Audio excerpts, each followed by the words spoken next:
Hi everyone, ನಾನು ನಿಮ್ಮ ಕನ್ನಡ ಕೋರಿ ಪ್ರೇಮ. Welcome back to my channel. ಆತ್ಮೀಯ ವೀಕ್ಷಕರೇ, ಬೋಂಡಾ, ಬಜ್ಜಿ, ವಡೆ ಅಂದರೆ ಯಾರಿಗೆ ತಾನೇ ಇಷ್ಟ ಇಲ್ಲ ಹೇಳಿ. ಅದರಲ್ಲೂ ಈ ಒಂದು ರವೆ ವಡೆ ತುಂಬ ಅದ್ಭುತವಾದ ರುಚಿ ಇರುತ್ತೆ. ನೋಡೋದಕ್ಕೆ ತುಂಬ ಕ್ರಿಸ್ಪಿಯಾಗಿರುತ್ತೆ, ಜೊತೆಗೆ ಟೇಸ್ಟು ಸಹ ಎಕ್ಸಲೆಂಟ್ ಆಗಿರುತ್ತೆ. ಹಾಗಾಗಿ ಇದಕ್ಕೆ ಹೆಚ್ಚಿನ ಇಂಗ್ರೀಡಿಯೆಂಟ್ಸ್ ಏನು ಬೇಡ, ಮನೆಯಲ್ಲಿರೋ ಬೇಸಿಕ್ ಇಂಗ್ರೀಡಿಯೆಂಟ್ಸ್ನೇ ಉಪಯೋಗಿಸ್ಕೊಂಡು ತುಂಬ ರುಚಿಕರವಾದ ಒಂದು ವಡೆಯನ್ನು ಮಾಡ್ಬೋದು.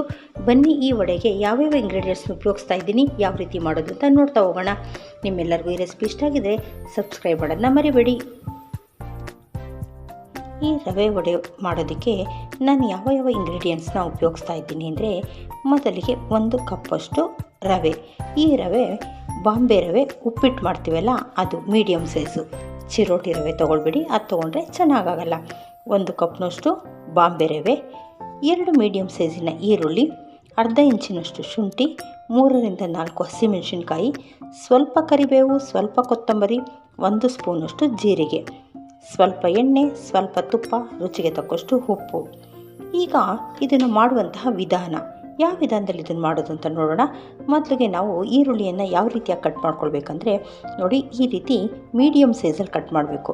ಇದನ್ನು ನಾವು ಓಪನ್ ಮಾಡಿದ್ರೆ ಎಲ್ಲ ಲೇಯರ್ ಬರುತ್ತೆ. ನೋಡಿ, ತುಂಬ ಚಿಕ್ಕದಾಗಿ ಬೇಡ, ಇಷ್ಟು ಸೈಜಲ್ಲಿರಬೇಕು. ತುಂಬ ಚಿಕ್ಕದಾಗಿದ್ದರೆ ನಾವು ಕರಿಬೇಕಾದ್ರೆ ಅದು ಸೀದೋಗುತ್ತೆ. ಹಾಗಾಗಿ ತುಂಬ ದಪ್ಪನೂ ಬೇಡ, ಚಿಕ್ಕದಾಗೂ ಬೇಡ, ಮೀಡಿಯಮ್ ಸೈಜಲ್ಲಿ ಈ ರೀತಿಯಾಗಿ ಕಟ್ ಮಾಡಿಟ್ಕೊಂಡ್ರೆ ಆಮೇಲೆ ಇದೆಲ್ಲ ಲೇಯರ್ ಆಗಿ ಬಿಟ್ಕೊಳ್ಳುತ್ತೆ. ಈ ರೀತಿಯಾಗಿ ಕಟ್ ಮಾಡಿಕೊಂಡು ಮತ್ತು ಕೊತ್ತಂಬರಿ, ಹಸಿಮೆಣಸಿನ್ಕಾಯಿ ಎಲ್ಲವನ್ನು ಚಿಕ್ಕದಾಗಿ ಕಟ್ ಮಾಡಿಟ್ಕೊಳ್ಳೋಣ. ಶುಂಠಿನ ಬೇಕಾದರೆ ನೀವು ತುರಿದಾದರೂ ಹಾಕ್ಕೊಳ್ಳಿ ಅಥವಾ ಈ ರೀತಿ ಹಚ್ಚಾದರೂ ಇಟ್ಕೊಳ್ಳಿ. ಇಷ್ಟೆಲ್ಲ ರೆಡಿ ಆದಮೇಲೆ ಇದನ್ನು ವಡೆ ಹಿಟ್ಟನ್ನ ರೆಡಿ ಮಾಡ್ಕೊಳ್ಳೋಣ. ಬನ್ನಿ ನೋಡಿ, ಈ ವಡೆ ಹಿಟ್ಟು ಕಲಿಸ್ಕೊಳ್ಳೋಕ್ಕೆ ನಾನೊಂದು ಮಿಕ್ಸಿಂಗ್ ಬೌಲ್ ತೊಗೊಂಡಿದ್ದೀನಿ. ಆ ಮಿಕ್ಸಿಂಗ್ ಬೌಲಲ್ಲಿ ನಾನು ತೊಗೊಂಡಿರೋ ಅಂಥ ಇಂಗ್ರೀಡಿಯೆಂಟ್ಸ್ ಎಲ್ಲವನ್ನು ಸೇರಿಸ್ಕೊಳ್ತೀನಿ.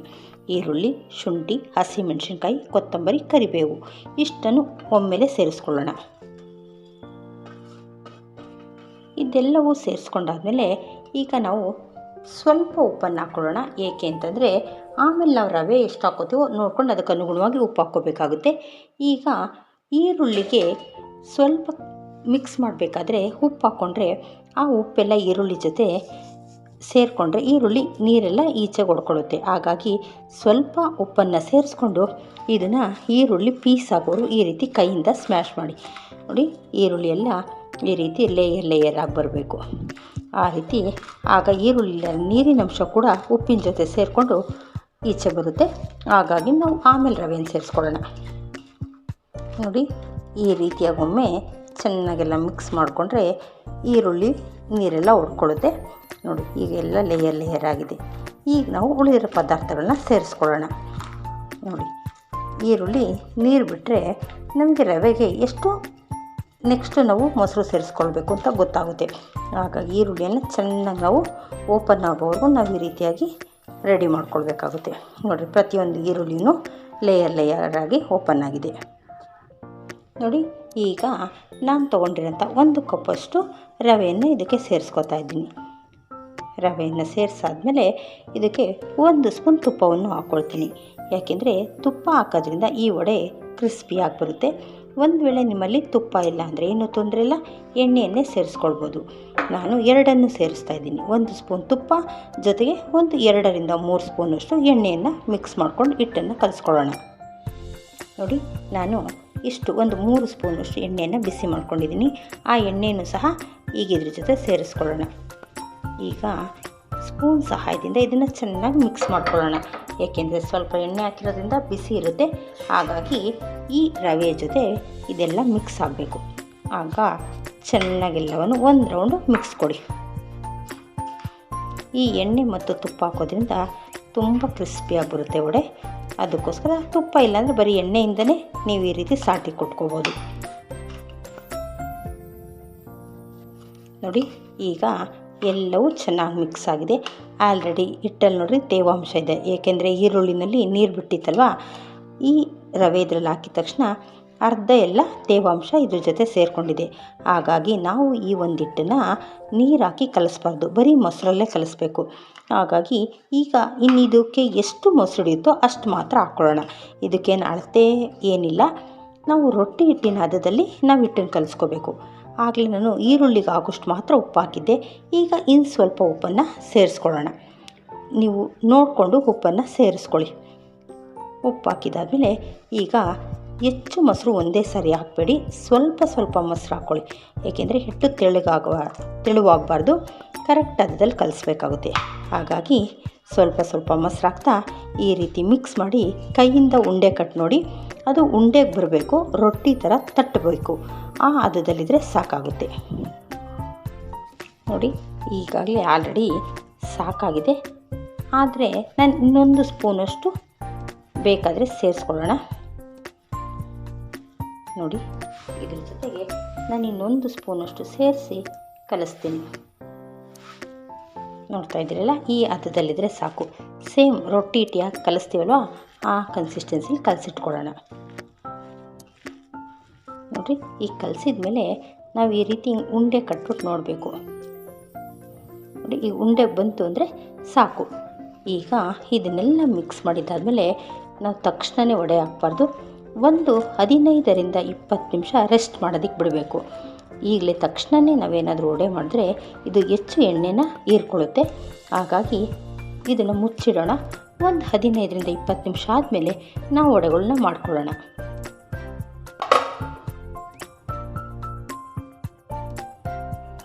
ನೋಡಿ, ಈಗ 20 ನಿಮಿಷ ಆಗಿದೆ. ಈಗ ತೆಗೆದು ನೋಡೋಣ. ಈಗ ರವೆ ನೆಂದ ಮೇಲೆ ಸ್ವಲ್ಪ ಗಟ್ಟಿಯಾಗುತ್ತೆ. ಆಗ ನೀವು ಒಂದು ಸಾರಿ ನೋಡ್ಕೊಳ್ಳಿ.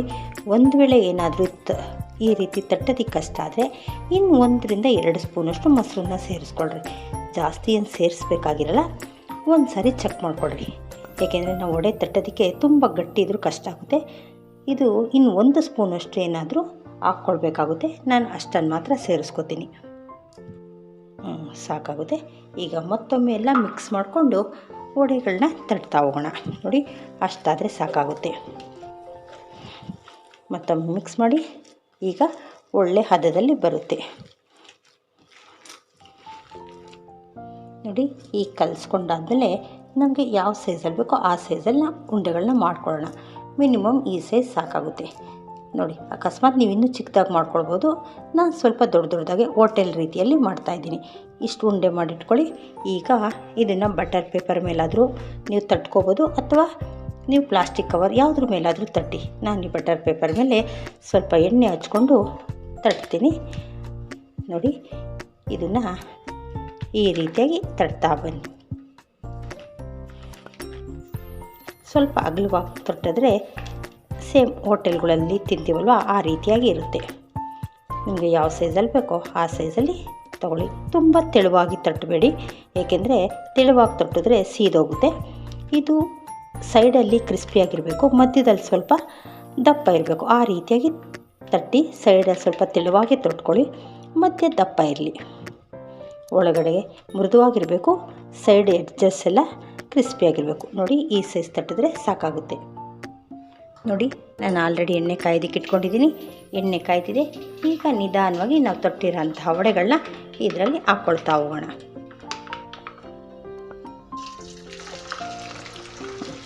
ಹಾಕಿ ಒಂದು ಸ್ವಲ್ಪ ಸಮಯ ಇದನ್ನು ಬೇಯೋದಕ್ಕೆ ಬಿಡೋಣ. ತಿರುವಾಕೋದು ಬೇಡ. ಆಮೇಲಿಂದ ಇದನ್ನು ತಿರುವಾಕೋಣ. ಈಗ ನೋಡಿ, ಹಾಕಿದ ತಕ್ಷಣ ತಿರುವಾಕೋದು ಬೇಡ. ಈಗ 1 ನಿಮಿಷ ಆಗಿದೆ. ಈಗ ಇನ್ನೊಂದು ಸೈಡ್ ತಿರುವಾಕೋಣ. ಈ ರೀತಿ ನಿಧಾನವಾಗಿ ಮತ್ತೆ ಇನ್ನೊಂದು ಸೈಡ್ ಟರ್ನ್ ಮಾಡೋಣ. 2 ಸೈಡೂ ಗೋಲ್ಡನ್ ಬ್ರೌನ್ ಬರೋವರೆಗೂ ಫ್ರೈ ಮಾಡ್ಕೊಳ್ಳೋಣ.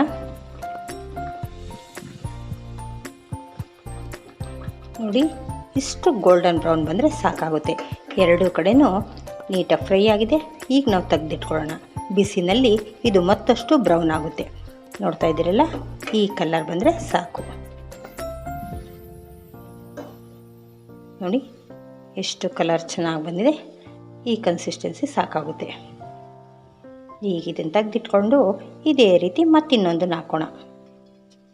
ನೋಡಿ, ಈಗ ಒಂದು ಬೇಯಷ್ಟರಲ್ಲಿ ನಾವು ಈ ರೀತಿ ತಟ್ಟಿ ರೆಡಿ ಮಾಡಿ ಇಟ್ಕೊಂಡಿರ್ಬೋದು. ನಿಧಾನವಾಗಿ ಹಾಕ್ಕೊಳ್ಳಿ. ಬೇಕಾದರೆ ಬಾಣಲಿ ಸ್ವಲ್ಪ ನಾವು ದೊಡ್ಡದಿಟ್ಟರೆ 2 ಒಟ್ಟಿಗೆ ಹಾಕ್ಬೋದು. ಇಲ್ಲಾಂದರೆ ಒಂದೊಂದನ್ನೇ ಮಾಡ್ಕೊಳ್ಬೋದು. ನಾನು ಸ್ವಲ್ಪ ಎಣ್ಣೆ ಹಾಕಿದ್ದೀನಿ, ಹಾಗಾಗಿ ಒಂದೊಂದನ್ನೇ ನಿಧಾನವಾಗಿ ಮಾಡ್ಕೊತಾ ಇದ್ದೀನಿ. ಇದು ಅಷ್ಟೇ. 1 ನಿಮಿಷಗಳಾದಮೇಲೆ ನಾವು ಮತ್ತೊಂದು ಸೈಡನ್ನ ತಿರುವಾಕೋಣ. ನೋಡಿ, ಈಗ ಒಂದು ಸೈಡು ಫ್ರೈ ಆಗಿದೆ. ಮತ್ತೊಂದು ಸೈಡನ್ನ ಟರ್ನ್ ಮಾಡೋಣ. ನೋಡಿ ಈಗ ಎರಡು ಕಡೆನೂ ಚೆನ್ನಾಗಿ ಫ್ರೈ ಆಗಿದೆ. ಈಗ ತೆಗೆದಿಟ್ಕೊಳ್ಳೋಣ. ನೋಡ್ತಾ ಇದ್ದೀರಲ್ಲ, ಇದೇ ರೀತಿಯಾಗಿ ಒಂದೊಂದನ್ನೇ ಮಾಡ್ತಾ ಹೋಗೋಣ.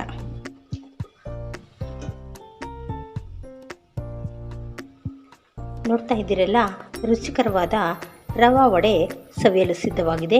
ಇದು ಎಷ್ಟು ಸ್ಮೂತಾಗಿರುತ್ತೆ ಅಂತಂದರೆ ನೋಡಿರಿ, ಸೈಡೆಲ್ಲ ಕ್ರಿಸ್ಪಿಯಾಗಿರುತ್ತೆ, ಒಳಗಡೆ ಮೃದುವಾಗಿರುತ್ತೆ. ಹಾಗಾಗಿ ಈ ಒಂದು ವಡೆಯನ್ನು ಈ ಚಟ್ನಿ ಜೊತೆ ಸವಿತಾ ಇದ್ರಂತೂ ಇದ್ರ ರುಚಿ ಮತ್ತಷ್ಟು ಅದ್ಭುತವಾಗಿರುತ್ತೆ. ಹಾಗಾಗಿ ಇದಕ್ಕೆ ಹೆಚ್ಚಿನ ಇಂಗ್ರೀಡಿಯೆಂಟ್ಸ್ ಬೇಡ, ಯಾವುದೇ ರೀತಿಯ ಸಬಾಕ್ಸಿ ಸೊಪ್ಪು ಆ ಥರದ್ದೇನೂ ಬೇಡ. ಯಾರಾದರೂ ಗೆಸ್ಟ್ ಬಂದರೆ ಸಡನ್ನಾಗಿ ನಾವು ಮನೆಯಲ್ಲೇ ಇಂಗ್ರೀಡಿಯೆಂಟ್ಸ್ನೇ ಉಪಯೋಗಿಸ್ಕೊಂಡು ಮಾಡ್ಬೋದು. ಜೊತೆಗೆ ಸಂಜೆ ಸ್ನ್ಯಾಕ್ಸ್ಗೆ ಇದು ಒಳ್ಳೆಯ ರೆಸಿಪಿ ಅಂತ ಹೇಳಿದ್ರೆ ತಪ್ಪಾಗಲಾರದು. ಹಾಗಾಗಿ ನಿಮ್ಮೆಲ್ಲರಿಗೂ ರೆಸಿಪಿ ಇಷ್ಟ ಆಗಿದ್ರೆ ಲೈಕ್, ಶೇರ್, ಸಬ್ಸ್ಕ್ರೈಬ್ ಮಾಡೋದನ್ನ ಮರಿಬೇಡಿ. Thank you.